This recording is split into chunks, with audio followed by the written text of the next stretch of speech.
என்ன குளறுபடி தமிழ்நாட்டில்? 1 கோடி வாக்காளர்கள் 97.4 லட்சம் வாக்காளர்கள் வந்து நீக்கப்பட்டாங்க. இது நம்ம மற்ற மாநிலங்களை ஒப்பிட்டு பார்க்கிறப்ப இது ஒரு மிக அதிகமான எண்ணிக்கை.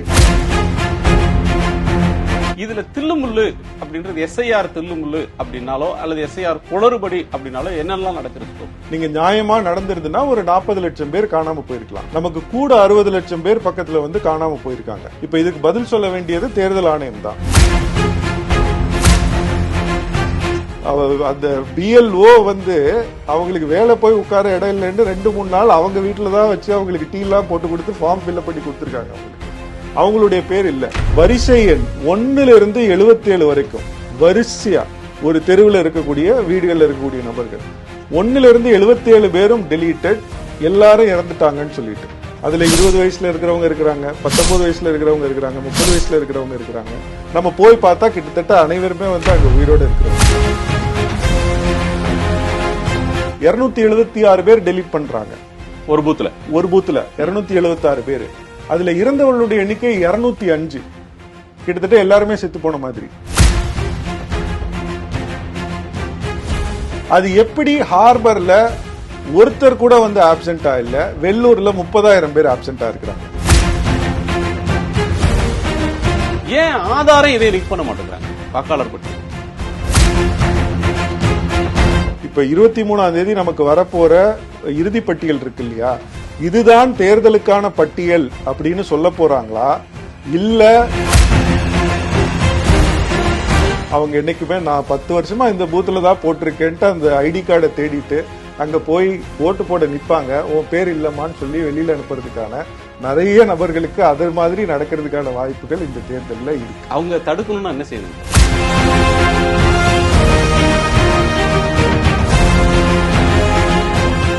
தமிழ்நாடு சட்டமன்ற தேர்தல் நடக்கிற நேரத்தில் சட்டமன்றத்துக்கான வாக்காளர் பட்டியலை தயாரிக்கக்கூடிய வேலை நடந்துகிட்டு இருக்கு. அதில் எஸ்ஐஆர் அப்படின்னு சொல்ற தீவிர சிறப்பு வாக்காளர் பட்டியல் சரிபார்க்கும் சேர்க்கும் நடவடிக்கை இப்போ நடந்து முடிஞ்சிருக்கு. வரைவு வாக்காளர் பட்டியல் வெளியிட்டிருக்கிறாங்க. அதில் 97 லட்சம் பேர் நீக்கப்பட்டிருக்கிறாங்க. அவர்கள் பெயர்கள் நீக்கப்பட்டிருக்கு. தமிழ்நாட்டுடைய ஏற்கனவே இருந்த வாக்காளர்கள் எண்ணிக்கை 6,41,00,000. இப்போ 97 லட்சம் பேரை நீக்கிட்டாங்க. 23 லட்சம் வாக்காளர்கள் புதுசாக சேர்க்கப்பட்டிருக்கிறாங்க. இதில் ஏகப்பட்ட குளறுபடிகள் நடந்ததாக பத்திரிகைகளில் விரிவான கட்டுரையை பத்திரிகையாளர் பொன் வசந்த் எழுதியிருந்தார். அரசியல் கட்சிகள் தீவிரமாக இதில் வேலை செஞ்சதாக அரசியல் கட்சியைச் சேர்ந்தவர்கள் பெருமைப்பட்டுக்கிறாங்க. வேறு மாநிலங்களை விடவும் தமிழ்நாட்டில் குளறுபடிகள் குறைவுன்னு அவர்கள் தங்களை தாங்களே சொல்லிக் கொண்டாலும் ஏராளமான குளறுபடிகள் நடந்திருக்கிறதா விரிவான ஆராய்ச்சி கட்டுரைகளை எழுதின திரு பொன் வசந்த் நம்மோடு இருக்கிறார். வணக்கம் வசந்த். வணக்கம் சார். என்ன குளறுபடி தமிழ்நாட்டில்? அதாவது தமிழ்நாட்டில் எடுத்துக்கிட்டோம்னா கிட்டத்தட்ட 15% வாக்காளர்கள் வந்து நீக்கப்பட்டார்கள். 6.4 கோடி வாக்காளர்கள் இருந்ததுல நீங்க சொன்ன மாதிரி கிட்டத்தட்ட 1 கோடி வாக்காளர்கள் 97.4 லட்சம் வாக்காளர்கள் வந்து நீக்கப்பட்டாங்க. இது நம்ம மற்ற மாநிலங்களை ஒப்பிட்டு பார்க்குறப்ப இது ஒரு மிக அதிகமான எண்ணிக்கை. அப்படி பார்க்கும்போது மற்ற மாநிலங்கள்ல இப்போ எவ்வளவு பெரிய பிரச்சனையாக பேசு பொருளாக அது இருக்கோ அதே அளவு ஒரு பெரிய பேசு பொருளா வந்து தமிழ்நாட்டிலையும் இருந்திருக்கணும். அது நடக்கல அப்படிங்கிறது ஒரு துரதிருஷ்டவசமான விஷயம். மற்ற மாநிலங்கள்ல 15%க்கும் குறைவாக தான் நீக்கப்பட்டிருக்காங்க. நிறைய மாநிலங்கள்ல 15%க்கும் குறைவாக தான் நீக்கப்பட்டிருக்கு. தமிழ்நாட்டில் 15. தமிழ்நாடு வந்து அதிகமாக நீக்கப்பட்ட மாநிலங்களின் பட்டியல்ல முதல் ஒரு 2-3 இடங்களுக்குள்ள வரும். அந்த அளவுக்கு வந்து சதவீதப்படி பார்த்தோம்னா வந்து தமிழ்நாட்டில் நீக்கிருக்காங்க. அர்பனைஸ்டு தமிழ்நாட்டில் வந்து நகர்மயம் அதிகம், மைக்ரேஷன் அதிகம், கிராமங்கள்ல இருந்து நகரங்களுக்கு குடிபெயர்ந்தவங்க, நகரத்திலேயே ஒரு இடத்துல இருந்து இன்னொரு இடத்துக்கு போனவங்க, புறநகரில் வந்து செட்டில் ஆனவங்க அதிகமானது ஒரு முக்கியமான காரணமா இருக்காதா? ஆனா அதுல ஒரு அடிப்படை ஒரு வேறுபாடு இருக்கு சார் எனக்கு அந்த ஆர்குமெண்ட்ல. அதுதான் வந்து பரவலாட்டு எல்லாரும் சொன்னது. நமக்கு சென்னையில வந்து கிட்டத்தட்ட 3 வாக்காளர்களில் ஒருவர் நீக்கப்பட்ட அளவுக்கு வந்து நம்ம நீக்கப்பட்ட சதவீதத்தை வந்து நம்ம பார்த்தோம். அதுக்கு அவங்க பொதுவாக சொன்ன காரணம் பாத்தீங்கன்னா அர்பனைசேஷனை தான் சொன்னாங்க. பட் நமக்கு தமிழ்நாட்டில் நடக்கக்கூடிய பினாமினன் என்ன அப்படிங்கிறது நமக்கு தெரியும். தமிழ்நாடு மட்டும்தான் மேஜர் ஸ்டேட்ஸ்ல த பீப்புள் விவசாயத்தை நம்பி இருக்கக்கூடிய மக்களினுடைய தொகை ஸ்டடியாக வந்து ஆண்டுக்காண்டு குறைந்து கொண்டே வருகிறது. ஏன்னா அவங்க மற்ற எம்ப்ளாய்மெண்ட்ஸ் இருக்கிறதுனால போறாங்க. அப்ப இந்த மைக்ரேஷனுடைய டைரக்ஷன் எப்படியா இருக்கும்? கிராமப்புறங்கள்ல இருந்து பக்கத்தில் இருக்கிற தூரத்தில் இருக்கிற நகர்ப்புறங்களை நோக்கி தான் வந்து அவங்க போவாங்க இல்லையா? இப்போ நான் பொன்வசந்த் இருக்கேன்னா என்னுடைய சொந்த ஊர் ஒரு கிராமமாக இருந்துச்சுன்னா இன்னைக்கு நான் வேலைவாய்ப்பு தேடி வந்து நான் சென்னைக்கு வந்திருக்கேன். இப்போ எனக்கு என்னுடைய சொந்த ஊரில் என்னோட ஓட்டு இருந்திருக்கலாம், அங்கே நான் அதை எடுக்காம கூட இருந்திருக்கலாம். இப்போ நான் இங்கே வந்து புது ஓட்டு வாங்கிட்டேன். இப்போ என்னுடைய நீக்கம் வந்து எங்கே நடந்திருக்கணும்? நியாயமா என்னுடைய சொந்த ஊர் கிராமத்தில் நடந்திருக்கணும். ஸோ நீங்கள் இதனுடைய ஓவரால் அந்த ஒரு லாஜிக் படி பார்த்தீங்கன்னா நமக்கு தமிழ்நாட்டில் கிராமத்திலிருந்து நகரத்தை நோக்கின மைக்ரேஷன் தான் நிறைய நடக்குதுங்கிறப்ப நமக்கு இது வாக்காளர்களை உண்மையாகவே ஒரு ப்ராப்பர் ப்ராசஸோட நீக்கியிருந்தாங்கன்னா நாம் அதிகமான நீக்கங்களை வந்து நாம் கிராமப்புறங்களில் தான் பார்த்திருக்க வேண்டும். ஆனால் இங்கு நடந்தது தலைகீழாக நடந்திருக்கிறது. சரி சார், இப்போ வந்து 97 லட்சம் பேரை நீக்கிட்டாங்க. ஆமா 20 அதுல வந்து 97 லட்சத்துல 27 லட்சம் பேர் இறந்தவர்கள். ஆமா மீதி வந்து 70 லட்சம் வாக்காளர்கள், ஆக்சுவல் வாக்காளர்கள் நீக்கப்பட்டிருக்கிறாங்க. ம் அதுல புதிதாக சேர்ந்தவங்க ஒரு 23 லட்சம். ம் மீதி பார்த்தீங்கன்னு சொன்னா ஒரு 45 லட்சம் பேர் இருக்கிறாங்க, அவங்களுக்கு ஓட்டு இல்லையா? இல்லை சார், இதுக்கு கொஞ்சம் நான் ஒரு 1-2 நிமிஷம் எடுத்துக்கிட்டு ஒரு சின்ன விளக்கம் கொடுக்கலாம்ட்டு நினைக்கிறேன். இப்போ நீங்க சொன்ன மாதிரி 27 லட்சம் பேர் வந்து இறந்தவர்களா நீக்கிட்டாங்க. இப்போ நம்ம வந்து ஒரு அடிப்படை கேள்வியில இருந்து வந்து நம்ம தொடங்குவோம். இப்போ தேர்தல் ஆணையம் வந்து நாங்கள் இவ்வளவு நாள் வந்து 2002-5க்கு பிறகு வந்து நான் எஸ்ஐஆர் பண்ணலை, அதனால வந்து சிறுக சிறுக வந்து வாக்காளர் பட்டியல் பெரிதாகிட்டே போயிடுச்சு, அதுல பல இடங்கள்ல வந்து என்ட்ரி வச்சிருக்கிறவங்க நிறைய பேர் இருக்கலாம். 2 விஷயம் தான் சார் சொல்றாங்க. ஆமா ரொம்ப வருஷமா இறந்தவங்கள நீக்கவே இல்லை, ஆமா இடம் மாறி போனவங்க பேர் அப்படியே அந்த பட்டியல்ல பட்டியல்ல இருந்துகிட்டே இருக்கு. புது பட்டியல்ல அவங்க போய் சேர்ந்துக்கிறாங்க, ஏற்கனவே இடத்துல இருக்காங்க. இந்த 2 காரணம் இந்த தான் 2 காரணம் தான் சொல்றாங்க இல்லையா? இப்போ இத காரணமா நம்ம எடுத்துக்கிட்டா அதுல இருந்து நம்ம ஒரு 2-3 கேள்வி கேட்கலாம். ஒண்ணு, சரி நீங்க வந்து அதிகமா இருக்கிறாங்கன்ட்டு சொல்றீங்க, உங்களுக்கு எத்தனை பேர் உண்மையா இருக்கணும் அப்படிங்கிற ஒரு எஸ்டிமேட் உங்ககிட்ட இருக்கா கேட்டா தேர்தல் ஆணையத்துக்கிட்ட இல்ல. ஏன்னா நம்ம மக்கள் தொகை கணக்கெடுப்பு நடத்தல. ஸோ இதை வந்து ஒரு கண்ணை கட்டி காட்டில் விட்டுட்டு வந்து போய் நீங்க நீக்குங்கன்னு சொன்ன மாதிரி தான் வந்து இந்த மொத்தமா குத்து மதிப்பா தான் அதை முடிவு ஆமா பண்ணிருக்காங்க. நீங்க வந்து எனக்கு அதிகமா இருக்குன்னு நீங்க சொல்றீங்க, அதை நான் ஏத்துக்கிறோம். சரி உங்களுக்கு உண்மையிலேயே எத்தனை பேர் இருக்கணுங்கிறது உங்களுக்கு தெரியுமா அப்படின்னு கேட்டா இப்ப நம்ம கிட்ட வந்து அதுக்கு ஒரு உறுதியான பதில் இல்லைல்ல. எப்படி சொல்றீங்க? 2011 சென்சஸ் நடந்தது. ஆமா நமக்கு வந்து ஒரு 10 ஆண்டுகள்ல என்ன இருக்கும்னு சொல்லி ஒரு ப்ரொஜெக்ஷன் இருக்கும். ஆ 2021 என்ன இருக்கும், 2025 தோராயமாக என்ன மக்கள் தொகை இருக்கும்னு பிறப்பு விகிதம் இறப்பு விகிதத்தின் அடிப்படையில் நமக்கு ஒரு கால்குலேஷன் கரெக்ட் இருக்கும். கரெக்ட் அதுல ஒரு சயின்டிபிக் கால்குலேஷனா கொஞ்சம் கூட குறைய இருக்கலாம். கரெக்ட் இன்னைக்கு தேதியில தமிழ்நாட்டில் 18 வயதுக்கு குறைந்தவர்கள் யார், 18 வயதுக்கு மேல வாக்களிக்கும் தகுதி கொண்ட தோராயமான மக்கள் எவ்வளவு பேரு அப்படின்னு ஒரு ரேஷியோ இருக்கும்ல. கரெக்டான பாயிண்ட்டுக்கு வந்துட்டீங்க நீங்க. நம்ம கிட்ட வந்து சென்சஸ் தான் உண்மையான கணக்கெடுப்பு, ஹெட் கவுண்ட் அப்படின்னு சொல்லுவாங்க இல்லையா, எல்லாரும் இது பண்ணலாம், அது நம்ம பண்ணல. அதுக்கு சப்ஸ்டிடியூட்டா வந்து நம்ம கிட்ட இந்த சயின்டிபிக் பேஸ்டு ப்ரொஜெக்ஷன்ஸ் இருக்கு. இதுக்கு ஒரு முக்கியமான ஆவணம் வந்து மத்திய அரசே 2020 வெளியிட்ட ஒரு கமிட்டியை அமைச்சு அவங்க வந்து ஒவ்வொரு மாநிலத்திலையும் ஒவ்வொரு வருஷத்துக்கான ப்ரொஜெக்ஷன் ஃபிகர்ஸை வந்து அவங்களே கொடுத்தாங்க. அதன் அடிப்படையில் 2024 பாராளுமன்ற தேர்தல் வந்து முடிஞ்சதுக்கு பிறகு எலெக்ஷன் கமிஷன் அஃபீஷியலாக ரிலீஸ் பண்ண ரிப்போர்ட்ல 18 வயதுக்கு மேல வந்து தமிழ்நாட்டில் இருக்க வேண்டிய பாப்புலேஷன் அவங்க சொல்ற ஃபிகர் 6.02 கோடி பேர். சரிங்களா? நம்ம கிட்ட 6.41 கோடி இருந்தாங்கன்னா நீங்க நியாயமா நடந்திருந்துன்னா ஒரு 40 லட்சம் பேர் காணாம போயிருக்கலாம். நமக்கு கூட 60 லட்சம் பேர் பக்கத்துல வந்து காணாம போயிருக்காங்க. இப்ப இதுக்கு பதில் சொல்ல வேண்டியது தேர்தல் ஆணையம் தான். தேர்தல் ஆணையத்தினுடைய தரவுகளின் 40 லட்சம் பேர் நீக்கி இருந்தா அது நியாயம், 97 லட்சம் பேர் நீக்கினது தப்பு. ஆமா, நமக்கு ரியல் நம்பர்ஸ் இல்ல. உங்களுடைய ப்ரொஜெக்ஷனை நம்ம அடிப்படையாவே எடுத்துக்கிட்டா கூட உங்களுடைய ஆவணத்திலேயே நீங்க வந்து போன வருஷம் கொடுத்த ஆவணத்துல வந்து 18+ பாப்புலேஷன் வந்து 6 கோடி பேர் இருக்கணும் அப்படின்ட்டு சொல்றீங்க. இப்ப நீங்க வந்து வரைவு வாக்காளர் பட்டியல் வெளியிட்டுட்டீங்க, அது போக இப்ப நமக்கு இறுதி பட்டியல் வந்தாதான் தெரியும் உண்மையிலே எத்தனை பேர் இருக்க போறாங்கன்னு. நம்ம 23 லட்சம் பேர்னு சொல்றது வந்து படிவம் கொடுத்துருக்காங்க புதுசா இணைக்கணும்னு, அதுல எத்தனை பேர் உண்மையிலேயே இணைக்கப்பட்டு வெளியில வர்றாங்கிறது நமக்கு இறுதி பட்டியல் வரும்போதுதான் தெரியும். பட் ரொம்ப அடிப்படையான ஒரு கேள்வியாட்டு நம்ம கேட்டாலே இந்த 6 கோடிக்கு பக்கத்திலேயாவது வாக்காளர் பட்டியலினுடைய சைஸை கொண்டு வர வேண்டியது என்னை பொறுத்தளவுக்கு தேர்தல் ஆணையத்தினுடைய கடமைன்னு நான் சொல்லுவேன். வாக்காளர் பட்டியலுக்குன்னு ஒரு இந்த முறை பண்ணது ரொம்ப நவீனமாக மொபைல் ஆப் வச்சு பண்றாங்க. ஆமா, உங்க கட்டுரையில ஒரு முக்கியமான பகுதி, அந்த இப்போ வந்து ஒரு வாக்காளரை சேர்க்கணும் அப்படின்னா படிவத்தை கொடுத்துருவாங்க. கரெக்ட். அதை சரி பண்ணி புதிய புகைப்படத்தோட நம்ம கொடுத்தோம்னா அதை வந்து அவங்க அப்லோட் பண்றாங்க. நீங்க எழுதியிருந்த கட்டுரையில அந்த ஆப்லயே கோளாறு இருக்கு ஆமா. அப்படின்னு சொல்றீங்க. ஆமா. எந்த பேசிஸ் அது? சார் அந்த ஆப்பில் இப்போ நம்ம எந்த இது மாதிரியான ஒரு முக்கியமான ஒரு எக்ஸசைஸுக்காக யூஸ் பண்ண வேண்டிய ஒரு ஆப்பில் அவங்க வந்து அதை போதுமான அளவு டெஸ்ட் பண்ணி அதை வந்து அதுக்கு ஒரு யூசர் மேனுவல் இப்போ நான் பயன்படுத்த போகிறேன்னா இப்போ சென்சஸுக்கு ஆக்சுவலாக அது மாதிரி பண்ணிட்டு இருக்காங்க. நமக்கு அடுத்து நடக்க போகிற சென்சஸ் தான் வந்து முழுக்க எலக்ட்ரானிக் டிவைசஸோட நடக்க போகுது. அதற்கான ப்ரிப்பரேஷன்ஸ் வந்து அவங்க இப்போ பண்ணிட்டு இருக்காங்க. ஆனால் இந்த ஆப்பில் நம்ம பார்த்தோம்னா அக்டோபர் 27 வந்து நமக்கு தேர்தல் ஆணையம் வந்து நோட்டிஃபிகேஷன் வந்து கொடுக்குறாங்க. தமிழ்நாடு உட்பட 9 மாநிலங்கள் 3 யூனியன் டெரிட்டரியில் வந்து எஸ்ஐஆர் நடக்க போகுது அப்படின்ட்டுன்னு. இந்த தேதி அறிவிச்சதுலேருந்து கிட்டத்தட்ட நமக்கு ஜனவரி ஒரு 10 இந்த ஆப்பை மட்டும் வந்து அவங்க 30க்கும் மேற்பட்ட தடவை வந்து அப்டேட் பண்ணிக்கிட்டே இருந்திருக்கிறாங்க. புது புது ஃபங்க்ஷனாலிட்டியை நீங்கள் ஒரு முக்கியமான வந்து ஒரு எக்ஸசைஸை பண்ணிக்கிட்டு இருக்கும்போது இது எந்த சாஃப்ட்வேரினுடைய ஒரு பேசிக் பிரின்சிபிள்ஸ்லையும் இது வந்து ஏற்றுக்கொள்ள முடியாத வந்து ஒரு நடைமுறை. நீங்கள் வந்து ஒரு பேஸ் வெர்ஷன் அப்படிங்கிறத கிரியேட் பண்ணி அதுக்கு நீங்கள் ஒரு ட்ரைனிங் கொடுத்துட்டு அதுக்கப்புறம் தான் வந்து அதில் எந்த சேஞ்சஸும் பண்ணக்கூடாது. அன்லெஸ் அதில் வந்து ஏதாவது ஒரு சின்ன பக் ஃபிக்ஸஸ் வருது, கோளாறுகள் இருக்குன்னா அதை நிவர்த்தி பண்ணலாம்.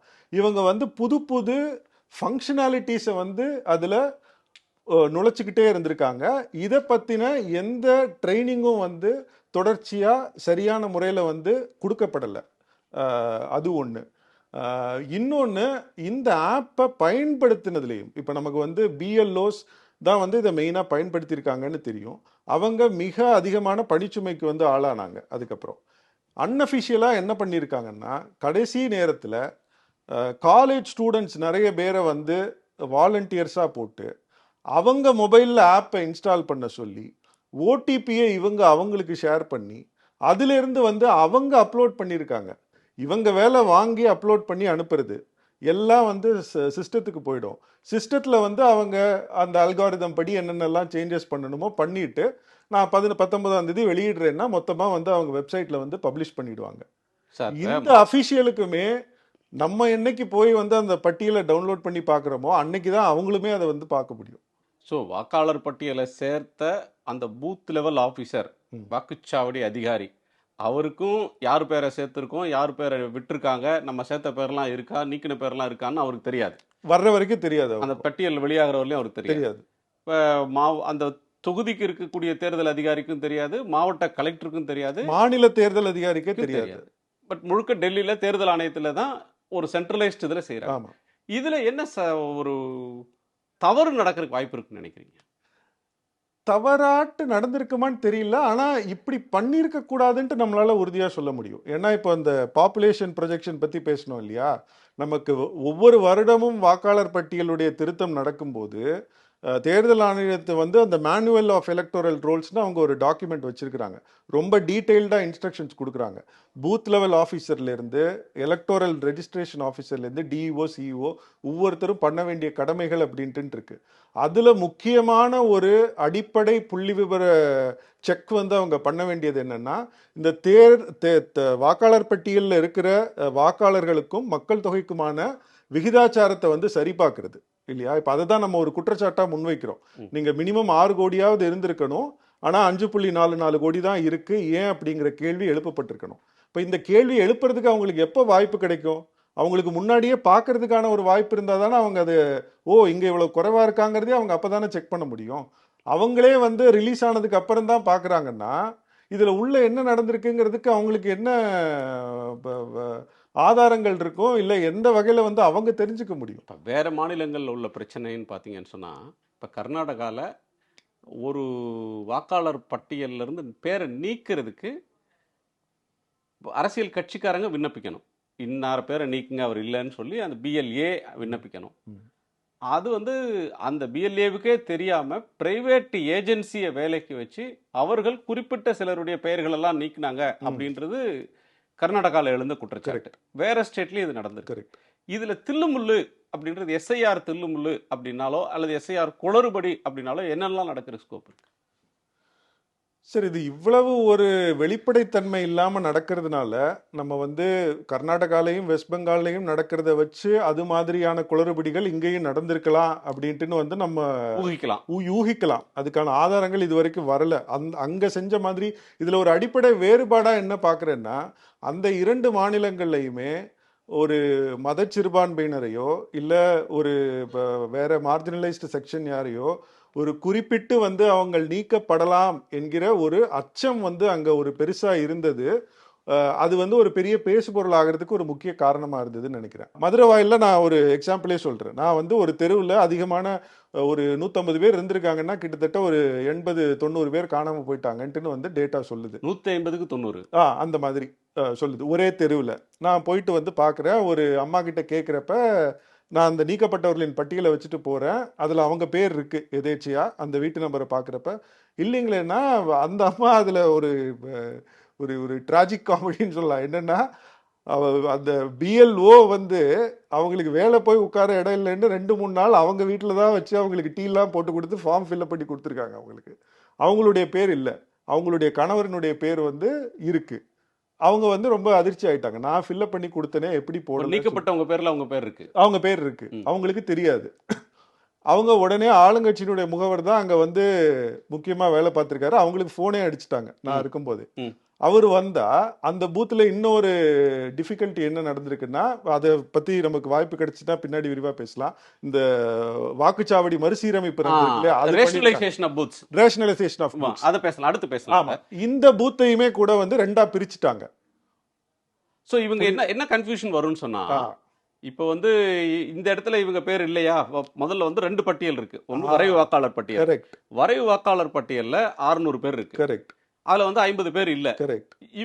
இவங்களா என்ன அசியூம் பண்ணிப்பாங்கன்னா, இப்ப வந்து பூத் நம்பர் மாறி இருக்கு, வாக்குச்சாவடி நம்பர் மாறி இருக்கு, வாக்குச்சாவடிகளோட எண்ணிக்கை அதிகமாயிருக்கு, இப்ப 1000 பேருக்கு ஒரு பூத்துன்னு குறிப்பிட்டாங்க.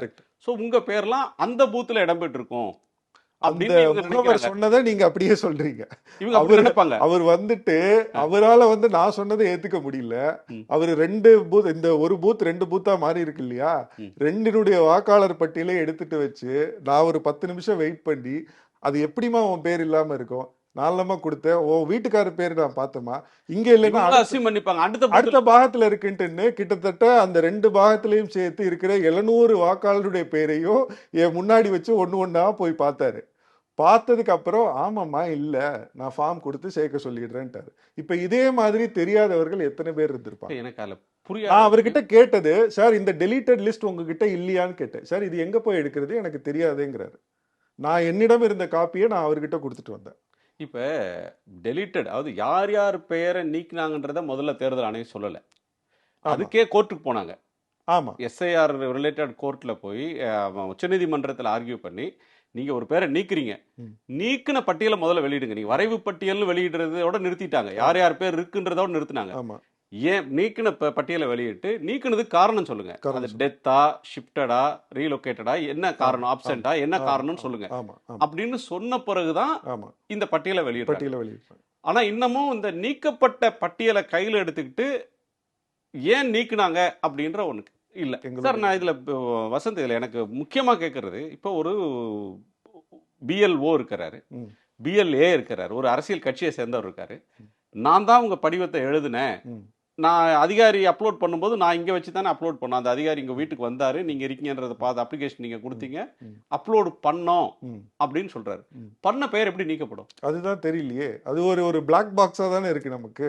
அதுதான் நான் முன்னாடியே சொன்ன மாதிரி ஒரு மர்மம் இது மாதிரி இருக்குங்களா இல்ல, இவங்க பிஎல்ஓஸ் வந்து இவங்களை இதை வந்து இதுல வந்து நம்ம அந்த பிஎல்ஓஸை பாராட்டி ஆகணும். அவங்க இந்த குறுகிய காலத்துக்குள்ள அவங்க என்ன பண்ண முடியுமோ நிறைய பேர் வந்து அவங்களுடைய பெஸ்ட்டை வந்து பண்ணியிருக்கிறாங்க. மாநில அளவுலையுமே நான் பேசினதுல வந்து யாரும் வந்து வேணும்ட்டே வந்து நாங்க வந்து டார்கெட் பண்ணி இது பண்ண மாதிரிலாம் தெரியல. ஆனா அவங்களுக்கே வந்து என்ன நடக்குதுங்கிற ஒரு ஐடியா இல்ல. நீங்க தான் முதல்ல சொல்றீங்களே, நீக்குறாங்களா அந்த பேரை வச்சிருக்காங்களான்னு அந்த அதிகாரிக்கு தெரியாது. டெல்லியில தான் அது முடிவாகும், சென்ட்ரலைஸ்டு ஒரு இடத்துல உட்கார்ந்துட்டு அது நீக்க, அதாவது இங்க அதுல அது அப்படி ஒரு நபர் உட்கார்ந்து முடிவு பண்றாங்களா என்னங்கிறதுல ஒரு கம்ப்யூட்டர், ஒரு ஏஐ முடிவு பண்ணுது. இங்க இருந்து டேட்டா போயிடுது. இப்ப அந்த பிஎல்ஓ வந்து அனுப்பியிருப்பாங்க, அவருக்கு மேல இருக்கக்கூடிய அதிகாரி வந்து ஏஇஆர்ஓ இருப்பாங்க, இஆர்ஓ இருப்பாங்க. அவங்க வந்து இந்த ஓவரால் நம்பர்ஸ் இந்த பூத்தில் வந்து நீங்கள் எல்லாருக்கும் ஃபார்ம் கொடுத்துட்டீங்களா, போன ஃபார்ம்லாம் திருப்பி வந்துருச்சா, இதெல்லாம் மாதிரியான நம்பர்களை தான் அவங்க பார்த்து கொண்டிருந்தாங்களே தவிர இது கரெக்டாக நம்ம அப்லோட் பண்ண எல்லாரும் வந்துட்டாங்களா அப்படிங்கிறத பார்ப்பதற்கான வாய்ப்பு அவங்களுக்கு இல்லை. வசந்த், ஒரு கட்டுரை உங்களுடைய புலனாய்வு கட்டுரைகளில் ஒன்று, டூப்ளிகேட் ஓட்டர்ஸ், அது ஒரு பேர் ஒரு வாக்குச்சாவடிக்கு பதிலாக 2-3 இடங்கள்ல இருக்கிறத சொல்றீங்க. Duplicates deleted for all the wrong reasons. Duplicates நீக்கினாங்க, ஆனா தப்பான காரணத்தை நீக்கியிருக்காங்களே, என்ன? அதாவது இப்போ ஒரு சில உதாரணங்களோடய ஆரம்பிக்கிறேன். கவுண்டம்பாளையம் தொகுதியில் ஒரு பூத்தில் ஒரு பெண்மணியினுடைய பேர் வந்து 2 இடத்துல வந்து இடம்பெற்றிருக்கு. வரிசையாக வருது, ஒரு வரிசை எண்ணு, அதுக்கு அடுத்த வரிசை எண்லேயும் அவங்கள பேர், அவங்களுடைய கணவர் பேர், 30 வயது பெண்மணி அவங்க. ஓகேங்களா? இப்போது ரூல்ஸ் படி, இசிஐனுடைய மேனுவல் ஆன் எலக்டோரல் ரோல்ஸ் படி நீங்கள் டூப்ளிகேட்டுன்னு கண்டுபிடிச்சிங்கன்னா என்ன பண்ணியிருக்கணும்னா, கடைசியாக இருக்கிற என்ட்ரியை அவங்க இருக்கிறாங்களா இல்லையாங்கிறத வெரிஃபை பண்ணிவிட்டு ஒரு என்ட்ரியை வந்து நீக்கணும், ஒன்றை வச்சுக்கணும். இப்போ இந்த பட்டியலில் அவருடைய கணவர் அங்கே தான் இருக்கிறார். இன்னும் இவங்க 2 இடத்துல இடம்பெற்றவங்கள 2 பேரையுமே நீக்கிட்டாங்க இப்போ. ஸோ அந்த பெண்மணியுடைய பேர் இப்போ பட்டியலில் இல்லை. இன்னொன்று, அந்த நீக்கப்பட்டதுக்கான காரணம், ஒரு என்ட்ரிக்கான நீக்கத்திற்கான காரணம் ஷிஃப்ட் ஆயிட்டாங்க அப்படின்ட்டுன்னு, இன்னொரு நீக்கத்துக்கான காரணம் இறந்து போயிட்டாங்க அப்படின்ட்டுன்னு. 2க்குமே டியூப்ளிகேட்டுங்கிறது ரீசன் கிடையாது. அவங்க இருக்கிறதுக்கான வாய்ப்பு தான் அதிகம் இருக்கு. நம்ம அதை கரெக்டான அவங்கள கண்டுபிடிக்க முடியல. அவங்க இருந்தாங்களோ இல்லையோ, நீங்கள் டியூப்ளிகேட்டுன்னு இருந்திருந்துன்னா அவருடைய கணவர் இருக்கிறாரு, மற்ற அவருடைய குடும்பத்தை சார்ந்தவருடைய பேர்லாம் வந்து இருக்குது, இவங்க பேர் மட்டும் 2 முறை ஏதோ குழப்பத்தினால இடம்பெற்றத நீங்கள் நீக்கிறீங்க. அதில் 1 நீக்கியிருக்கணும். இல்லை, நீங்கள் 2யுமே நீக்கினது முதல் தப்பு. இப்போ நீங்கள் டூப்ளிகேட்டுன்னு அதை கண்டுபிடிச்சிருந்தீங்கன்னா ஒரே நபர் எப்படி ஒரு ரீசனுக்கு வந்து ஷிஃப்ட் ஆகி போனதாகவும் இன்னொன்றில் இறந்தவராகவும் இருக்க முடியும்? அதே மாதிரி சேலம் வெஸ்ட்டில் ஒரு 19 வயது பெண்மணி, அவங்களுடைய குடும்பத்தினுடைய மற்ற நபர்களும் வாக்காளர் பட்டியலில் இன்னும் இருக்கிறாங்க. இவங்களுடைய பேர் 3 தடவை தொடர்ச்சியாக வந்து இடம்பெற்றிருக்கு அதே பூத்தில் வரிசையா, ஒன்றுக்கு எடுத்து ஒன்றா நீங்கள் எடுத்து பார்த்தீங்கன்னா அதே பேர் 1, 2, 3 வரிசையாக வரும். பார்த்த உடனே டக்குன்னு வந்து கண்டுபிடிச்சிடுற மாதிரியான இதுதான். அதில் அந்த பெண்மணியை வந்து 3 என்ட்ரியுமே நீக்கிட்டாங்க. அந்த பெண்மணியுடைய பேரும் வாக்காளர் பட்டியல் இல்லை. அதில் 1க்கான ரீசன் ஷிஃப்டட்னு போட்டிருக்காங்க, இன்னொன்றுக்கான ரீசன் ஆப்சென்ட்னு போட்டிருக்காங்க, அடுத்தது மட்டும் இந்த இதில் ஏதோ ஒரு புண்ணியத்துக்கு வந்து டூப்ளிகேட்னு போட்டிருக்காங்க. இப்போ மொத்தத்தில் ஆனால் அவங்க காலி பட்டியலில் இல்லைங்கிறது தான். இது மாதிரி விசித்திரமான நீக்கங்கள் பல இடங்களில் வந்து எங்களால் வந்து பார்க்க முடிஞ்சுது. இப்போ இன்னொரு மதுரையில் ஒரு விசித்திரமான இது பாருங்கள். திருமங்கலத்தில் ஒரு பூத்தில் கிட்டத்தட்ட ஒரு 900 பேர் இருக்கக்கூடிய ஒரு பூத்து, அதில் ஒரு 110 பேரை என்னமோ டெலீட் பண்ணியிருக்கிறாங்க. வரிசை எண் 1லிருந்து 77 வரைக்கும் வரிசையாக ஒரு தெருவில் இருக்கக்கூடிய வீடுகளில் இருக்கக்கூடிய நபர்கள் 1லிருந்து 77 பேரும் டெலீட்டட், எல்லாரும் இறந்துட்டாங்கன்னு சொல்லிட்டு. அதில் 20 வயசில் இருக்கிறவங்க இருக்கிறாங்க, 19 வயசில் இருக்கிறவங்க இருக்கிறாங்க, 30 வயசில் இருக்கிறவங்க இருக்கிறாங்க. நம்ம போய் பார்த்தா கிட்டத்தட்ட அனைவருமே வந்து அங்கே உயிரோடு இருக்கிறவங்க. நீங்கள் பார்த்தீங்க, உங்கள் டீம் எங்கள் டீம் போய் பார்த்து வெரிஃபை பண்ணிட்டாங்க. அதிகாரிகளுக்கும் வந்து அதை தெரியப்படுத்தி அது வந்து இப்போ அவங்களை சேர்க்கறதுக்கான இதுவும் வந்து பேரலாக நடந்துட்டு இருந்தது. நீங்கள் போய் பார்த்தது மாதிரி ஒரு கேஸ் இருக்கலாம், அது மாதிரி நிறைய இருக்கலாமே. இன்னொன்னு, இது வந்து உங்களுக்கு இப்ப நம்ம எப்படி சாத்தியங்க? இப்ப 1லிருந்து 75 வரல இறந்துட்டாங்கன்னு எப்படி பண்ண? அந்த பிஎல்ஓவும் வந்து அதை தெரிஞ்சு பண்ணியிருக்கிறதுக்கான எந்த வாய்ப்பும் இல்லை. அப்போ இந்த தவறு வந்து எங்க நடந்துச்சு? ஏன்னா அவங்களுமே நம்ம முன்னாடி பேசினதோட தான் இதை கனெக்ட் பண்ண வேண்டியதா இருக்கு. இப்படி 1 முதல் 77 வரைக்கும் டெலீட் ஆயிருக்குங்கிறது அங்க இருக்கிற பிஎல்ஓக்கோ இஆர்ஓக்கோ பட்டியல் வந்த பிறகுதானே அவங்களாலே பார்க்க முடியுது. வரைவு பட்டியலா இதுக்கு முன்னாடி என்ன இருக்குன்னு பப்ளிஷ் பண்றதுக்கு முன்னாடி உங்களுக்கு ஒரு வெரிஃபிகேஷன் பண்ணிட்டு இந்த மாதிரி தவறுகள் வந்து யாருமே நடக்க விட மாட்டாங்கல்ல உண்மையாட்டு இது பண்ணா. இன்னொன்னு, மடத்துக்குளம்ல ஒரு தொகுதி எடுத்துக்கங்க, 276 பேர் டெலீட் பண்றாங்க ஒரு பூத்துல 276 பேர். அதுல இறந்தவர்களுடைய எண்ணிக்கை 205, கிட்டத்தட்ட எல்லாருமே செத்து போன மாதிரி. அதுல 118 பேருடைய வயசு பாத்தீங்கன்னா 40 வயசுக்கு கீழே. இதுவும் வந்து இப்போ வெரிஃபை பண்ணி அந்த பூத் அஃபிஷியல்ஸ் எல்லாம் கேட்குறது, இது நாங்களும் கண்டுபிடிக்கிறதுக்கு கொஞ்சம் முன்னாடி அஃபிஷியல்ஸும் கண்டுபிடிச்சிட்டாங்க போல. அவங்க இப்போ கொஞ்சம் பேரை வந்து சேர்க்கறதுக்கான பணிகள் வந்து அதுக்கப்புறமா நடந்துச்சு. பட் இப்போ இது மாதிரியான குளறுபடிகள் நாங்கள் நிறைய இடத்துல வந்து இந்த வரிசையா ஒரு சிங்கிள் ஸ்ட்ரோக்ல டெலிஷன் சொல்லுவாங்க இல்லையா, அதாவது வரிசை எண் இப்போ 101 ஆரம்பிச்சுன்னா 101லேருந்து 151 வரைக்கும் ஒரு வெட்டு, ஒரு ஹோல்சேல். ஒரு ஹோல்சேல் டெலிஷன், எல்லாரும் ஷிஃப்டட், எல்லாரும் ஆப்சென்ட். இது மாதிரி பல இடங்கள்ல வந்து எங்களால அந்த மாதிரி என்ட்ரிஸை பார்க்க முடிஞ்சது. அது எப்படிங்க சாத்தியம்? இப்போ வந்துங்க ஒரு பட்டியலை போய் முதல்ல என்ன சொல்றாங்க, ஒவ்வொரு வீட்டுக்கும் போய் அந்த விண்ணப்பத்தை கொடுக்குறாங்க, ஆமா ஃபில் பண்ணி கொடுங்க. ஆமா அதிகாரி போய் கொடுக்குறாரு, கூட அரசியல் கட்சிக்காரங்க போறாங்க, திரும்ப ஃபில் பண்ணி வந்ததை திரும்ப வாங்கி பதிவேற்றுறாங்க. அப்படி பதிவேற்றுற ஒன்றில் ஏதேனும் 1-2 நடுவில் விடுபடலாம், அல்லது 10-15 கூட விடுபடலாம். வரிசையாக எப்படி அவ்வளோ பேர் தொடர்ச்சியாக விடுபட முடியும்? கேட்கணும், யாராவது போய் வெரிஃபை பண்ணிடுமே. சரி, அடுத்து இன்னொரு முக்கியமான விஷயம் வந்து, இப்போ வரைவு பட்டியலுக்கும் இறுதி பட்டியலுக்குமான காலத்தில் நம்ம பேசிட்டு இருக்கோம். ஆமாம், இப்போ என்ன நடந்துகிட்டு இருக்கு? சரி, இப்போ வந்து நமக்கு வந்து படிவம் 6 புதுசாக கொடுத்துருக்கு சேர்க்க வேண்டியவங்களுடைய எண்ணிக்கை வந்து நமக்கு மிக குறைவாக தான் இது வரைக்கும் இருக்குது. ஒரு 24 லட்சம் பேர் பக்கத்தில் தான் கொடுத்துருக்கிறதா சொல்கிறாங்க. இப்போ அதில் வந்து என்னெல்லாம் நடந்திருக்கு அப்படிங்கிறது நமக்கு தெரியல. இது போக வந்து அப்ஜெக்ஷன்ஸ் கொடுக்கறது, அதாவது மற்ற பிஎல்ஏஸ் நீங்கள் சொன்னீங்க இல்லையா, அதற்கான இதெல்லாம் நடந்திருக்கு. இது எல்லாமே வந்து ஆன்லைன்ல எல்லாம் அப்லோட் பண்ணுறாங்க. பட் முதல் இது வந்து இதில் இந்த படிவம் மாறி ஏன் இவ்வளவு கம்மியாக இருக்கு அப்படிங்கிறதே வந்து நம்ம ஒரு கேள்விக்குள்ளாக்கப்பட வேண்டிய. புதுசா, அதாவது புதுசானா முன்னாடியே இருந்திருப்பாங்க. இப்ப தேர்தல் ஆணையம் என்ன சொல்றது, 18 வயது பூர்த்தியானவர்கள் புதுசா இந்த வருஷம் 18 வயசு ஆனவங்கன்னு இல்ல, ஆனவங்கன்னு இல்ல. அதாவது தேர்தல் ஆணையம் பண்ண இன்னொரு வேலை என்னன்னா, இப்போ உங்க என் பேர் பொன்வசந்துங்கிற பேரு, நான் படிவம் எல்லாமே கொடுத்தும் என்னுடைய வரைவு எஸ்ஐஆர் பட்டியலில் என் பேர் இடம்பெறலைன்னா, நான் சண்டை போட்டு வந்து அவங்க கிட்ட நான் உண்மையிலே அங்கதான் இருக்கேன்னு சொல்லிலாம் சேர்க்க முடியாது, கிளைம் பண்ணி. எனக்கு திரும்ப உள்ள போறதுக்கு ஒரே வாய்ப்பு படிவம் 6 கொடுக்கறது தான். புது வாக்காளராட்டு தான் நான் உள்ள போக முடியும். அப்ப இதுல டெலீட் பண்ணவங்க எல்லாருமே உள்ள போறதுக்கு வந்து ஃபார்ம் 6 தான் ஒன்லி ஆப்ஷன். அப்ப அதனுடைய எண்ணிக்கை வந்து அதிகமா இருந்திருக்கணும். 24 லட்சம் தான் இருக்குங்கிறது வந்து ரொம்ப கேள்விக்குள்ளாக்க வேண்டிய ஒரு விஷயம். கொஸ்டின் பண்ணணும் அதை. இன்னொன்னு, இது கொஞ்சம் பின்னாடி, அது வந்து அரசியல் கட்சியோட வேலையா, அந்த பிஎல்ஓ தேர்தல் ஆணைய அதிகாரிகளுக்கு அதுல பொறுப்பு இல்லையா? இப்ப நீக்கிட்டாங்க, நீக்கப்பட்ட பட்டியல் எடுத்துட்டு நிஜமாவே இவங்க நீக்கினது கரெக்டானதுதானா அப்படின்னு அவங்க கிராஸ் செக் பண்ண மாட்டாங்களா? அவங்க பண்ணணும் சார். முடிஞ்ச அவங்களுடைய இருக்கிற இதுக்கு நடுவில் தான் வந்து இந்த பூத் ரேஷனலைசேஷன்ல என்ன பண்ணியிருக்காங்கன்னா, நிறைய பூத்துகளில் பிஎல்ஓஸையும் மாத்திட்டாங்க. வரைவு பட்டியல் வெளியிடும் போது இருந்த பிஎல்ஓ இப்போ கிடையாது, பிஎல்ஓ மாத்திட்டாங்க. ஸோ அதில் வந்து நிறைய அந்த இன்எஃபிஷியன்சிஸ்னு சொல்லுவாங்க இல்லையா, அதில் மாட்டிக்கிட்டு விடுபடுறதுக்கான வாய்ப்புகள் வந்து நிறைய இருக்கு. இதில் இப்போ இன்னொன்று நான் சொல்ல வந்தது என்னென்னா, இப்போ இந்த 24 லட்சங்கிறது வந்து ஒரு ஏன் அது இவ்வளோ கம்மியாக இருக்குங்கிறத நம்ம கேள்விக்குள்ளாக்கணும். இப்போ நீக்கத்துக்கு வந்து ஒரு 4 காரணங்கள் வந்து அவங்க சார் 4 விஷயங்கள் ஒருத்தரை நீக்கலாம். ஆமாம், இறந்து போனா டிசீஸ்ட், டூப்ளிகேஷன், ஒருத்தர் பேர் 2 இடத்துல இருக்கிறது, இன்னொன்று ஆப்சென்ட், அது நான் போகிறப்ப அங்கே இல்லை, இன்னொன்று ஷிஃப்டட், ஒரு இடம் மாதிரி போயிட்டாங்க. கரெக்ட். இப்போ நான் வாக்காளர் பட்டியலில் நான் இந்த இடத்துக்கு போய் படியல் கொடுத்த போனேன், அவர் இல்லை அப்படின்னு நீக்கலாம், இல்லை அவர் இங்கே இல்லைங்க அவங்க மாற்றி இன்னொரு இடத்துக்கு போயிட்டாங்கன்ற காரணம் நீக்கலாம்.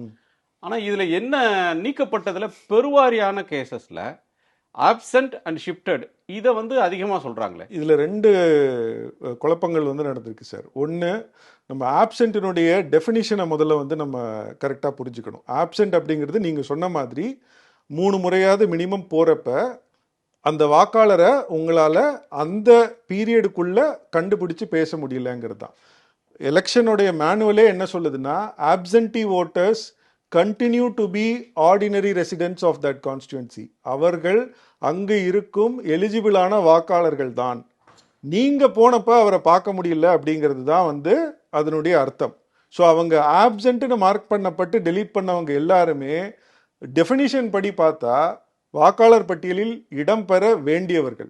இந்த கிளைம்ஸ் ஃபேஸில் அவங்க எல்லாரும் உள்ளே வந்திருக்கணும், ஆனால் வந்த மாதிரி தெரியல. இதில் இன்னும் 2-3 குளறுபடிகளை சொல்கிறேன். எலெக்ஷன் கமிஷன் முதல்ல வந்து 4 ரீசனுக்கு டெலீட் பண்ணலான்னு சொன்னாங்களா, ஆனால் அவங்க வந்து டெலீட்டட் அந்த நம்பர்ஸை கொடுக்கும்போது அதை 3ஆ சுருக்கிட்டாங்க. டூப்ளிகேட், டிசீஸ்ட், ஷிஃப்டடையும் ஆப்சென்ட்டையும் ஒன்னா சேர்த்துட்டாங்க. ஓ, இடம் மாறி போனவங்களும் போகும்போது இல்லை அப்படி சொன்னவங்களையும் சேர்த்துட்டாங்க. ஏன்னா அவங்களுக்கு அதுல வந்து அது பிரச்சனைக்குரிய நம்பரா இருக்கும் அப்படிங்கிறது, பதில் சொல்றதுக்கு கடினமா இருக்கும் அப்படிங்கிறது தான் தெரிஞ்சு. இப்ப நாங்க வந்து அந்த 97 லட்சத்தினுடைய ரெக்கார்ட்ஸையும் டவுன்லோட் பண்ணி அதை இண்டிவிஜுவல் காரணங்களை படி கிளாசிஃபை பண்ணும்போது தான் இப்போ கிட்டத்தட்ட 14 லட்சம் பேர் வந்து ஆப்சென்ட்ங்கிற காரணத்துக்காக நீக்கப்பட்டிருக்காங்கங்கிறது தெரிய வருது. அது தேர்தல் ஆணையம் கொடுத்த பட்டியல்ல அவங்க பிரிச்சு கொடுத்தப்ப ஆப்சென்ட்னு சொன்னது 14 லட்சம் அவங்களா சொல்லல. அவங்க சொல்லல, அவங்க ரெண்டையும் சேர்த்து 66 லட்சம்னு சொல்லிட்டாங்க, ஷிஃப்டட் ஸ்லாஷ் ஆப்சென்ட்னு போட்டு. அது நாங்க அனலைஸ் பண்ணி பார்த்தப்பதான் அதுல 14 லட்சம் ஆப்சென்ட்னு தெரியுது. ஏன் இதுல இன்னும் அது இந்த 14 லட்சம் வந்து அப்போ உண்மையிலேயே வாக்காளர் பட்டியலில் இப்போ வந்து அவங்க திரும்ப வந்திருக்கணும், அவங்க டெஃபினிஷன் படி வரல. இன்னொன்று, எப்போ ஷிஃப்டட்னு போடுறது எப்போ ஆப்சென்ட்னு போடுற தெளிவான இன்ஸ்ட்ரக்ஷன்ஸ் யாருக்குமே கொடுக்கல. தேர்தல் ஆணையம் வந்து அந்த நம்பர்களை பிரித்து கொடுக்கல. ஏன் பிரித்து கொடுக்கலன்னா அதுல நிறைய குளறுபடிகள் நடந்திருக்கலாம், அது கேள்விக்குள்ளாக்கப்படலாம், அப்படி விமர்சனத்துக்கு வரும் பயந்து கிளப் பண்ணிட்டாங்க. அப்படிதான் நமக்கு வந்து எடுத்துக்க தோணுது. அதுக்கு 2-3 உதாரணங்கள் கொடுக்குறேன். இப்போ துறைமுகம் தொகுதியில 69,000 சொச்சம் பேர் வந்து நீக்கப்பட்டாங்க. இதுல ஒரு நபர் கூட ஆப்சென்ட்னு மார்க் பண்ணப்படல, 0. ஹார்பரும் வந்து ஓரளவுக்கு அர்பனான தொகுதி தான், வேலூரும் வந்து அர்பனான தொகுதி தான். ஒப்பீட்டளவில் பார்த்தா வந்து பெரிய வேறுபாடுகள் கிடையாது. வேலூர்ல வந்து 54,000 பேர் நீக்கப்பட்டிருக்கிறாங்க. அதுல 29,000 சொச்சம் பேர் வந்து ஆப்சென்ட்னு போட்டிருக்காங்க. இப்போ இதுல வந்து நமக்கு 2 விஷயங்கள் தெரியுது. ஒன்று என்னன்னா, இந்த 29,000 பேர் வந்து அப்போ உங்க டெஃபினிஷன் படி இன்னும் அங்க இருக்கிறவங்க தான். உங்களால என்யூமரேஷன் ஃபேஸ்ல அவங்கள ட்ராக் பண்ண முடியல. அவங்க வேலைக்கு போயிருக்கலாம். ஆமா ஆமா, இந்த 29,000 பேரும் வந்து வாக்காளர் பட்டியலில் இடம் பெற வேண்டும். அப்படித்தான் வந்து நம்ம அதை எடுத்துக்கணும். இன்னொன்னு, அது எப்படி ஹார்பர்ல ஒருத்தர் கூட வந்து ஆப்சென்டா இல்லை, வெள்ளூர்ல 30,000 பேர் ஆப்சென்டா இருக்கிறாங்க. அப்போ நீங்க இன்ஸ்ட்ரக்ஷன் கொடுத்தது வந்து ஒரு எந்த ஒரு டெஃபினிஷனும் இல்லாம ஆர்பிட்ரரியா நீ மொத்தமா ஷிஃப்டட் போடு, மொத்தமா ஆப்சென்ட் போடு. இந்த எஸ்ஐஆரே சிக்கலான ஒண்ணு. யாருக்குமே தொடக்கத்துல ஒரு முறையான பயிற்சி அப்படின்ற ஒண்ணு பெருசா நடக்கல. சென்சஸ் கொடுக்கறது மாதிரி ஒரு விரிவான பயிற்சி கொடுத்து வந்த ஓட்டை எப்படி என்னன்றது பயிற்சி கொடுக்குறாங்க. ஆமா, போலிங் நடக்கிற அன்னைக்கு என்ன பண்ணணுன்றதுக்கு டெமோவும் பயிற்சி இருக்கு. வாக்காளர் பட்டியலில் சேர்க்கறது வந்து அது எல்லாத்தோட முக்கியமான ஒன்று. அதுக்கு எந்த பயிற்சி இல்லாம தடலடியா பண்றாங்க. இப்போ பூத் ரேஷனலைசேஷன் அப்படின்ற ஒன்று நடக்குது. அது எல்லா பீரியட்ல இருக்கிறதானே. ஒவ்வொரு தேர்தல் காலத்திலும் ஒரு தொகுதியில ஒரு குறிப்பிட்ட வாக்குச்சாவடியில எண்ணிக்கை அதிகமா இருக்கு, அவங்க வந்து ரொம்ப நேரம் காத்திருக்க வேண்டியது இருக்குன்னா இன்னொரு பூத் அடிஷனலா போடுறது பக்கத்துல அல்ல பிரிச்சு விடுறதுன்றது நடக்கிறதானே. இதுல வந்து வேற எதுவும் உள்நோக்கம் இருக்கா இப்ப இவங்க பண்ணிருக்கிறதுல? உள்நோக்கம் இருக்கான்ட்டு என்னால ஒரு பத்திரிகையாளனா நேரடியா குற்றச்சாட்டு வைக்க முடியலனாலும் உறுதியாட்டு என்னால சொல்லக்கூடிய விஷயம், இந்த டிராஃப்ட் எஸ்ஐஆர் பண்றப்ப இந்த பூத் ரேஷனலைசேஷன் நிச்சயமாக செய்திருக்க கூடாது. இது என்னுடைய கருத்து மட்டும் இல்ல, அதிகாரிகளுடைய கருத்து வந்து பரவலாட்டு வந்து இதுவாக தான் இருக்கு. ஏன்ட்டு நான் காரணம் சொல்றேன். இப்போ எஸ்ஐஆருடைய உங்களுடைய நோக்கம் என்ன? ரோல்ஸை வந்து கிளீனப் பண்றது. கிளீனப் பண்ணுறப்ப என்ன நடக்கும்? எண்ணிக்கை குறையதானே செய்யும். எண்ணிக்கை குறையிறதா நீங்கள் எதிர்பார்க்க போறீங்க. உங்களுக்கு பீகாரினுடைய அனுபவம் இருக்கு. பீகாரில் டிராஃப்டில் 65 லட்சம் பேர் வந்து முதல்ல நீக்கப்படுறாங்க. அப்போது தமிழ்நாட்டிலையும் கிட்டத்தட்ட அந்த அளவோ அதுக்கு மேலேயோ நீக்கப்பட சாத்தியக்கூறுகள் இருக்குங்கிறது தான் தெரியும். நீங்கள் கரெக்டாக சொன்ன மாதிரி பூத் ரேஷனலைசேஷன் வழக்கமாக செய்யக்கூடிய ஒன்று தான்னாலும் பூத் ரேஷனலைசேஷன் பண்ணுறதுக்கு ஒரு முக்கிய காரணம் வாக்காளருடைய எண்ணிக்கை அதிகமாகும் போது காத்திருப்பு நிறைய இருக்கக்கூடாதுன்னு சொல்லிட்டு, உங்களுக்கு வந்து ஒரு எக்ஸசைஸினுடைய நோக்கமே வாக்காளர்களுடைய எண்ணிக்கையை குறைப்பது தான் என்று தெரிந்த பிறகு அதிலேயும் நீங்கள் 15% வாக்காளர்களை நீக்க போகும் பொழுது 10% பூத் எண்ணிக்கையை உயர்த்துவதற்கான அவசியம் என்ன? நீங்க உங்களுக்கு பூத் எண்ணிக்கை 68,000 நீங்க 75,000 வந்து மாத்திருக்கீங்க. இதுல இன்னொன்னு சொல்றேன், டிராஃப்ட் எஸ்ஐஆர் அப்போ உங்களுக்கு இவ்வளவு நீக்க போறீங்கன்ட்டு தெரியும். கிளைம்ஸ் ஃபேஸில் மறுபடியும் நிறைய பேர் ஆட் பண்ணப்படுவாங்கன்னு தெரியும். இப்போ again it's a common sensical question. நீங்கள் பூத் ரேஷனலைசேஷன் பண்ணணும்னா எப்போ பண்ணுவீங்க? டிராஃப்ட் அப்போ பண்ணுவீங்களா, இல்லை உங்களுக்கு இறுதியான நம்பர் கிடைச்சப்போ ஃபைனலாக பண்ணுவீங்களா? ஃபைனலாக தான் பண்ணது தான் கரெக்டாக இருக்குது. இப்போ என் பூத்தை எடுத்துக்கோங்க, 1300 வாக்காளர்கள் இருந்தாங்க. நான் வரைவு பட்டியலில் வந்து ஒரு 300 பேரை நீக்கிட்டேன். இப்போ 1000 வந்துருச்சு. எனக்கு இன்னும் 250 பேர் வந்து கிளைம்ஸில் சேரலாம். அப்போ மறுபடியும் 1250 அது ஆயிடும். அப்போ இந்த எக்ஸசைஸினுடைய தேவையே வந்து தோற்கடிக்கப்படுது இல்லை. சரி, இதில் ஸ்பெசிஃபிக்காக கேட்கணும், அரசியல் கட்சிகள் என்ன செய்ய தவறுனாங்க, என்ன செஞ்சாங்க, தேர்தலான என்ன குளறுபடி செஞ்சதுன்னு. இப்போ வாக்கு என் வாக்கு என் உரிமை அப்படின்னு கேம்பெயின்லாம் நடந்தது. வாக்களிப்பது என்னுடைய உரிமை அப்படின்னு, கட்டாயம் வாக்களிங்க அப்படின்னு தேர்தல் ஆணையம் சில காலத்துக்கு முன்னாடி ஒரு ஒரு மேசிவ் கேம்பெயின் பண்ணாங்க. இப்போ ஒரு வாக்காளர் என்ன செய்யணும் சார்? வாக்காளர் வந்து அவங்களுடைய இது என்னன்னா, இப்போ இதுதான் இந்த எஸ்ஐஆருக்கு எதிராக முன்வைக்கக்கூடிய ஒரு முக்கியமான வாதங்கள்ல சொல்றது, அந்த burden to get in to electoral role இருக்கு இல்லையா, அது வந்து இப்போ முழுமையாக தேர்தல் ஆணையத்தினுடைய பொறுப்பிலிருந்து மக்களின் மேல் வந்து அது திணிக்கப்பட்டுருச்சு. இப்போ உனக்கு எனக்கு கொஞ்சம் சந்தேகம் இருந்தா கூட உன்னை நான் வந்து நீக்கிடுவேன். அதுக்கப்புறம் நீ உள்ள வர்றது வந்து உன்னுடைய சாமர்த்தியம். உனக்கு தேவை, உனக்கு ஓட்டு வேணும்னு நினைச்சேன்னா நீ உன் பேர் இருக்கா இல்லையாங்கிறதெல்லாம் செக் பண்ணி உன் பூத் என்னன்னு கண்டுபிடிச்சு நீ படிவம்லாம் கொடுத்து சேர்த்துக்கோ. எல்லாரையும் வாக்காளர் பட்டியலில் சேர்க்கணும் அப்படின்றது தேர்தல் ஆணையத்தோட கடமை இல்லை. நோக்கமா தெரியல. எல்லாருக்குமே வாக்குரிமை இருக்கு, அவங்க வாக்கு போடணும், அவங்க பேர் எல்லாத்தையும் இடம்பெற வைக்கணும் அப்படின்றது தேர்தல் ஆணையத்தோட வேலை இல்லை. எனக்கு வாக்கு இருக்கு, நான் எப்படியாவது அதுல போய் சேர்ந்துடணும், ஆமா, அதுக்கான முயற்சி பண்ணணும்னு அந்த பொறுப்பை தேர்தல் ஆணையம் முதல் இதாட்டு வந்து இதுக்கு இன்னொரு உதாரணம் கொடுத்து சொல்லணும்னா, இப்ப நமக்கு நீதி பரிபாலனத்துல கூட சொல்லுவாங்கல்ல, குற்றவாளிகள் கூட விடுதலை ஆயிரலாம், ஒரு நிரபராதி தண்டிக்கப்படக்கூடாதுன்னு இருக்குல்ல. இப்ப கிட்டத்தட்ட அது மாதிரியான பிரின்சிபலை தான் வந்து தேர்தல் ஆணையம் கடைபிடிக்கணும். இதுல நமக்கு வந்து சாமானிய மக்களுக்கு இது வந்து எவ்வளவு முக்கியம் அப்படிங்கறத நம்ம பார்க்கணும். ஏன்னா நீங்க இது ஒரு ரொம்ப ஒரு எளிமைப்படுத்துறதா இருக்கலாம், பட் ஒரு காமன் எக்ஸ்பீரியன்ஸ்ல சொல்றேன். நமக்கு அரசு வந்து பல்வேறு திட்டங்கள் வந்து நலத்திட்டங்கள்லாம் இருக்கு, அதுக்கு பல்வேறு ஐடென்டிட்டி கார்ட்ஸ் வந்து தேவை. இப்ப நமக்கு வந்து ஓட்டர் ஐடி கார்டு இருந்தாதான் இந்த சலுகை கிடைக்கும்னு எத்தனை திட்டங்கள் இருக்கு? எந்த திட்டமும் இல்லையே. இல்லையா? அப்போ மக்களுடைய ப்ரையாரிட்டியில இப்போ நான் ஒரு டெய்லி ஒரு 2 வீலரோ கார் ஓட்டுற நபராக இருந்தேன்னா எனக்கு டிரைவிங் லைசன்ஸ் வேணுங்கிறது ரொம்ப முக்கியம். ஏன்னா டிராஃபிக் போலீஸ் பிடிப்பாங்க, ஏதாவது இது பண்ணும். ஆதார் இப்போ எல்லாத்துக்கும் கேட்குறாங்க, ஆதார் கண்டிப்பாக வேணும். வெளிநாடு போகணுமா, எனக்கு பாஸ்போர்ட் வேணும். இந்த ஓட்டர் ஐடி கார்டு அன்னைக்கு ஓட்டு போடுறதுக்கு தான் மெயினாக பயன்படுது. அப்போது ஒரு அன்றாடம் வேலை செய்து தங்களுடைய வாழ்க்கையை நடத்தும் சாதாரண எளிய மக்களுடைய ப்ரையாரிட்டிஸில் வந்து இது வந்து அவங்களுடைய மனநிலையில் வந்து ஒரு டாப் ப்ரையாரிட்டியா இருக்கிறதுக்கான வாய்ப்பு இல்லை. பொதுவா எப்ப தேடுவாங்கன்னா தேர்தல் அறிவிச்சு நாளைக்கு தேர்தல், நாளை காலையில் நான் ஓட்டு போட போகணும்னா இன்னைக்கு எனக்கு ஓட்டு இருக்கா, வாக்காளர் பட்டியலில் இடம் இது இருக்கான்னு பார்க்க. அதுதான் இன்னைக்கு இந்த தேர்தலில் நடக்கும்னு நிறைய மக்கள் நம்ம டேட்டா வச்சு பார்த்தோம்னா அவங்க என்னைக்குமே நான் 10 வருஷமா இந்த பூத்துல தான் போட்டிருக்கேன்ட்டு அந்த ஐடி கார்டை தேடிட்டு அங்க போய் ஓட்டு போட நிப்பாங்க. உன் பேர் இல்லமான்னு சொல்லி வெளியில அனுப்புறதுக்கான நிறைய நபர்களுக்கு அது மாதிரி நடக்கிறதுக்கான வாய்ப்புகள் இந்த தேர்தலில் இருக்கு. அவங்க தடுக்கணும்னா என்ன செய்யணும் இப்போ? சார், தடுக்கணும்னா இதை வந்து இதுல வந்து நம்ம வாக்காளர்கள் பண்றது கரெக்ட் தான். நீங்க சொல்றது என் வாக்கு என் உரிமை, நான் ஒரு இந்திய குடிமகனாட்டு வந்து நான் தான் எடுக்கணும். ஆனா நீங்க வந்து அதிகம் இருக்கு சார், நீங்க சொல்றதெல்லாம் சரி. இப்போ வந்து ஒரு எக்ஸசைஸ் போயிட்டு இருக்கு. இப்போ நெட் பெனிட்ரேஷன் அதிகம். இப்போ எல்லார் கையிலையும் மொபைல் இருக்கு, இன்ஸ்டா பாக்குறாங்க. 2 ஆஸ்பெக்ட் பேசணும். ஒன்று, ஒரு வாக்காளர் தன் பெயர் இருக்கா அப்படின்னு இந்த ஸ்டேஜில் செக் பண்ணணும் இல்லையா? இப்போ ஸ்டேஜ் முடிஞ்சிருச்சு சார். இப்போ நம்ம செய்யலாம் அப்படிங்கிறது, இப்போ உங்களுக்கு படிவம் கொடுக்கறதுக்கான கால இடைவெளியெல்லாம் வந்து இப்போ க்ளோஸ் பண்ணிட்டாங்க. இப்போ வந்து வாங்கின டேட்டாவெல்லாம் சர்வரில் போயிடுச்சு. இப்போ 23ஆம் தேதி அடுத்த திங்கட்கிழமை பட்டியல் வெளியில் வரும் அப்படின்ட்டு சொல்லியிருக்கிறாங்க. இதில் என்னென்னா அந்த விண்டோவை வந்து ஆல்ரெடி தவற விட்டுட்டோம். இதில் வந்து பொதுமக்கள் அவங்களுக்கு ப்ராசஸை வந்து சிம்பிளிஃபைடாக இல்லை. அதனால வந்து நம்ம குறிப்பாக எளிய மக்கள் வந்து அவங்க இதை பண்ணியிருக்கணும்னு நம்ம எதிர்பார்த்திருக்க முடியாது. அதனால தான் மறுபடியும் சொல்றது, அரசியல் கட்சிகள் இந்த முன்னெடுப்பை வந்து தீவிரமாக எடுத்து அவங்க வந்து இதை என்ஷூர் பண்ணியிருக்கணும். இப்போ அது முடிஞ்சிருச்சு.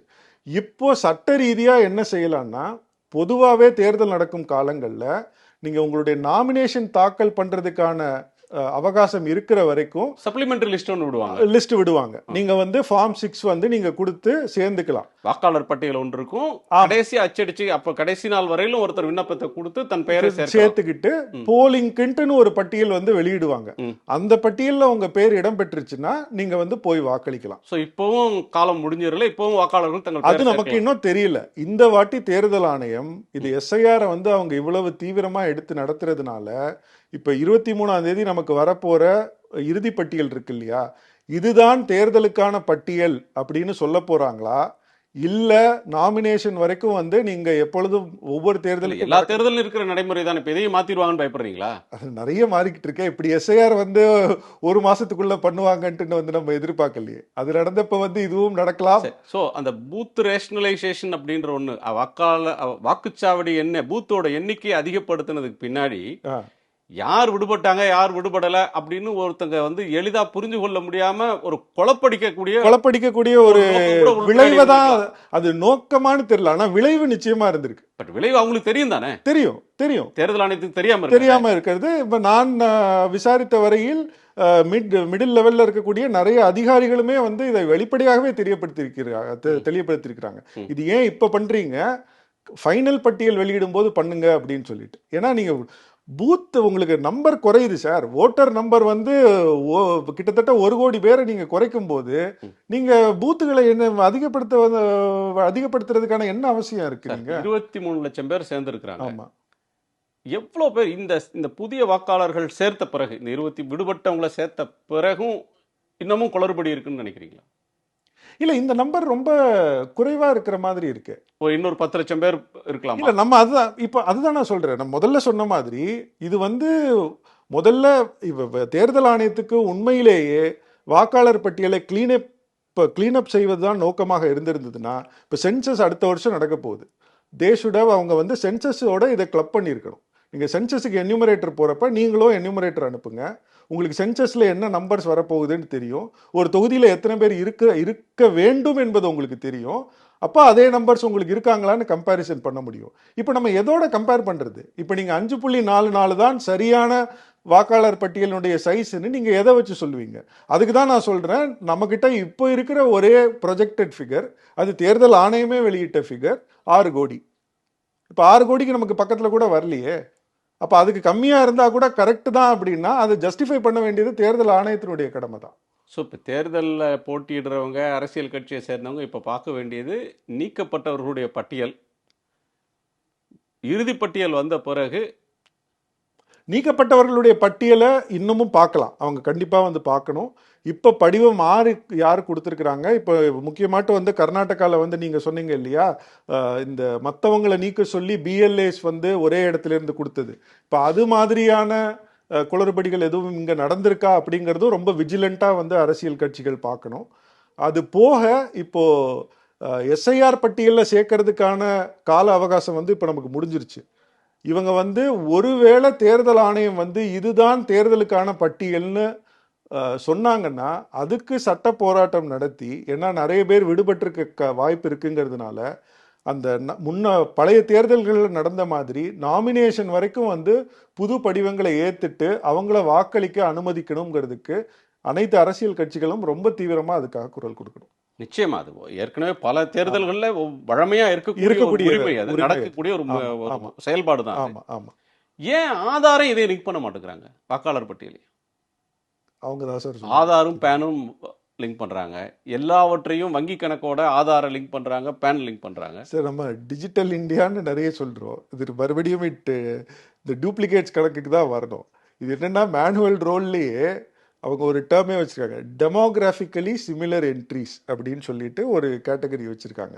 அதாவது உங்களுடைய பேரு, உங்களுடைய உறவினர் பெயர், வயசு இதெல்லாம் சேமா இருக்கிற என்ட்ரி பல இடங்கள்ல காமனா இருந்துச்சுன்னா அதை இப்போ எஸ்ஐஆருக்கு மட்டும் இல்லை, ஒவ்வொரு திருத்தத்தின் போதும் அதை வந்து ஒரு முதல் பார்ட்டா உங்களுடைய சாஃப்ட்வேர் வந்து கண்டுபிடிச்சு சொல்லி நீங்க அதை வந்து வெரிஃபை பண்ணி அது உண்மையிலே டூப்ளிகேட்ஸான்லாம் பார்த்து டெலீட் பண்ணணும். இவங்க வந்து அந்த சாஃப்ட்வேர் வந்து இது வரைக்கும் அந்த சாஃப்ட்வேர் அதனுடைய வேலையை செஞ்ச மாதிரியே தெரியலையே. நான் கேள்வியை கேட்கிறேன், பீகார்ல ஏன் அது இஷ்யூ ஆகலன்றதுக்கு ஒரு பதில் சொல்லுங்க. மம்தா பானர்ஜி எழுப்புற இதுக்கு ஒரு சொல்லுங்க. விழிப்போட இருக்கிறது தான் ஜனநாயகத்தை காப்பாத்திக்கிறதுக்கு இருக்கக்கூடிய நம்ம கொடுக்குற விலை அப்படின்றது தான் முக்கியமான ஒண்ணு. எல்லா அரசியல் கட்சிகள் விழிப்பா இருக்கணும், வாக்காளர்கள் விழிப்போடு இருக்கணும், செயல்பாட்டாளர்கள் விழிப்போடு இருக்கணும். எனக்கு இதுல 2 ஸ்பெசிஃபிக்கான கொஸ்டின்ஸ் இருக்கு. ஒன்று, பீகார் எலெக்ஷன்ல எஸ்ஐஆர் வந்து ஒரு பெரிய ராகுல் காந்தி வந்து ஓட் ஷோரின்னு ஒரு பெரிய கேம்பெயின் நடத்தினார். உயிரோடு இருக்கிறவங்கள இறந்துட்டு தான் அறிவிச்சிட்டாங்கன்னு அவங்களெல்லாம் கூட ப்ரொடியூஸ் பண்ணாங்க ப்ரெஸ் மீட்டில். தேர்தல் முடிந்த பிறகு தேர்தல் அன்னைக்கே கூட எனக்கு இங்கே வாக்கு இல்லை, என் ஓட்டு இல்லாமல் போயிடுச்சு அப்படின்னு ஆயிரக்கணக்கான புகார்களோ பல்லாயிரக்கணக்கானவங்க இதுக்கு வந்ததாகவோ எந்த ரிப்போர்ட்ஸுமே இல்லை. தேர்தல் அன்னைக்கு அது ஒரு இஷ்யூவா எதிரொலிக்கல. அது ஒரு காரணமா சொல்றாங்களே. நம்ம வந்து பெரிய இஷ்யூ ஆகலைன்னு சொல்ல முடியுமே ஒழிய, அங்கொன்றும் இங்கொன்றுமா ஒரு பூத்தில் வந்து ஒரு 10 பேரோ 20 பேரோ எனக்கு வாக்குப்பதிவு போயிடுச்சுன்னு சொல்லியிருந்தாங்கன்னா அது பெரிய ஊடக வெளிச்சத்துக்கு வந்து வந்திருக்க வாய்ப்பில்லை, நடந்திருக்கலாம். அது ஒன்று. இன்னொன்று, ஓட்டு போட விருப்பமில்லாதவர்களும் நீக்கப்பட்டவர்களாக இருந்திருக்கலாம், அவங்களும் போகாமலும் வந்து நடந்திருக்கிறதுக்கு வாய்ப்பு இருக்குது. இன்னொன்று என்னென்னா, பீகாரில் நடந்ததை காட்டிலும் மிக அதிகமான டெலீஷன்ஸ் வந்து அதன் பிறகு நடந்த மாநிலங்களில் தான் நடக்குது.